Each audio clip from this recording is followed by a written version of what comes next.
woke up today really fucking angry. And I'm angry most days. I said I'm not a very hopeful person. But I'm going to do something today that I stopped doing because, which is educating white people, because I don't think you know how to listen. I genuinely believe that it's not one of your best traits, as far as I can tell murder is. So I'm going to try. If you can listen, I will be surprised. But if you can't, fuck it, I tried one last time. For the rest of you, again, you can tune out, fucking do whatever you gotta do. White people, I had the good fortune to go to Standing Rock for a little bit, and I was there right before all the white people showed up. There was probably like 5,000 Native people. It was one of the most beautiful things I've ever seen in my entire life. Thank you. It was one of the most beautiful things I've ever seen in my entire life. I'm from a Native community, and I still have yet to experience anything like that, where a wonderful friend of mine likes to say that we weren't free yet, but we could see what it looked like. And it was wonderful. It was a beautiful place. And then over a weekend, white people showed up, and you fucked it all up.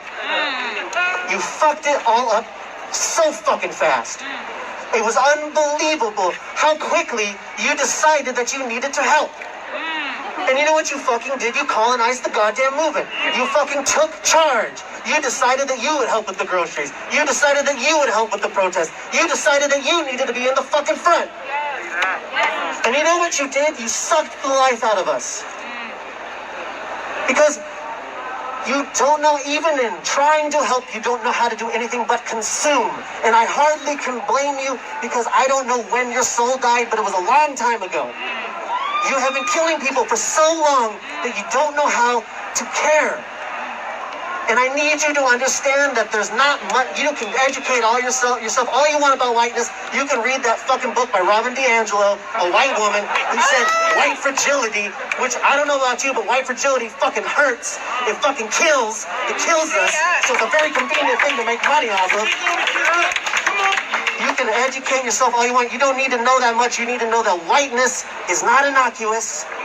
It is tied with white supremacy to its very core, and being white is not okay. You need to divest from that idea. You need to find something else. And I don't know what it is, but you need to figure it out. Human! Human is a leap. And again, I apologize. I'm not a very positive person. I know the cost. I easily couldn't be here today. So, I'm gonna.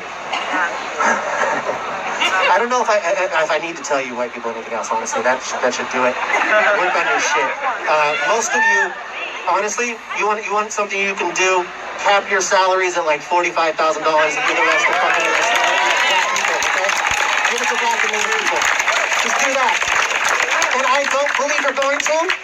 Trust me, I don't believe, because I carry the scars of trusting white people on my body for real.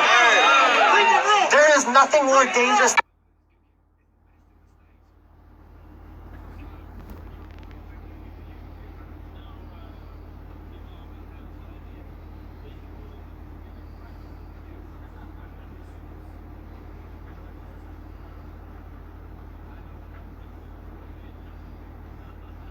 I don't want you to cheer, because I'm talking about you. I carry it on my body. I am not joking. I made the mistake of having white friends. I know I'm funny.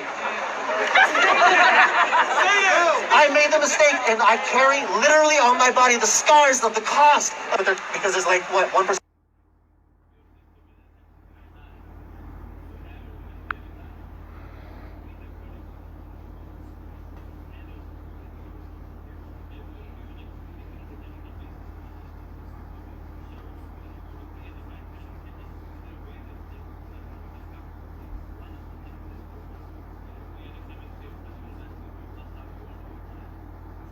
To the police station. Where were your bodies then? Huh? You can't hold arms in front of a door? What the fuck? There were Native and black people that stayed the night out here. And we're here all night, all fucking night. And you couldn't spare one body? Okay. Anyway, people look down there again. Right. Really quick, I'm going to try and do this fast, but institutionalization was my biggest worry until this morning when the cops got in there. Now it's not safe anymore. But what I worry about is you trust the thing that they give you, the building or whatever, as a victory. I assure you it is not. And I will give you some brief examples. One, obviously, like when white people came here, there's a lot of Native historians and stuff like that that call the identity of America, the identity of the colonizer, as one of total war, which means they will not stop killing you no matter what. When they signed treaties with us, they did it as a tactic of war. It was not peace. They did it so that because they knew they couldn't beat us. And if you look, most of the time they were getting their asses kicked because they could barely fucking plant anything. That's right. And so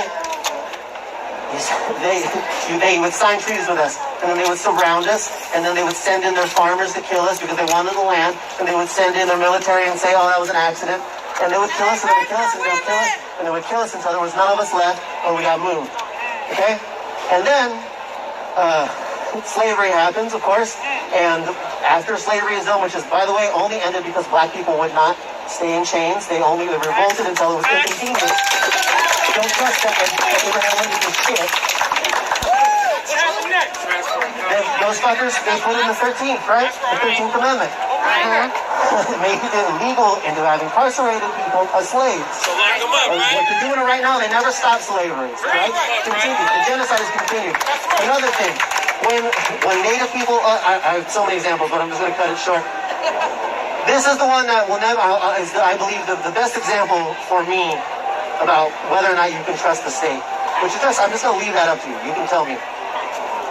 When, in the 1960s, when the Black Panther movement and the American Indian movement and stuff were doing what we're doing right now, they had demands. And in those demands from the Native Americans was health care. It was a treaty right. We demanded it. We demanded it at every turn. Number one demand, health care. We got health care. Okay? At the end of the movement, the Bureau of Indian Affairs, which was underneath the Bureau of War at the time, created a bunch of hospitals for Native people. Okay? Then they arrested the leaders, and some of them are still in jail. Some of them died. But we got health care, right? And then 10 years after that, it was found that it was a federal mandate to forcibly sterilize Native women. In those hospitals they gave us, they sterilized 50% of our population 70 years after a genocide. 50% of our population was forcibly sterilized by the hospitals we asked for. CDC. That's right. That's wrong. How can you ask your oppressor to free you? How? How can you ask for a community center when you know we already did that? El Centro de la Raza is a result of that. Fucking United Indians is a result of that. We've done this. And what do? They kill us. They keep fucking killing us. They will take from one hand as they give with the other. Can you ask your oppressor to free you? I don't know. I'll do whatever you guys ask of me, but I want you to be clear about why we're out here. Thank you. I tried to plant this corn in Seattle. I come from a tribe where corn is very important to us. I tried to plant it. It would not grow. And I am tired of planting seeds in land that doesn't want me. Okay? I'm going to need that. Thank you.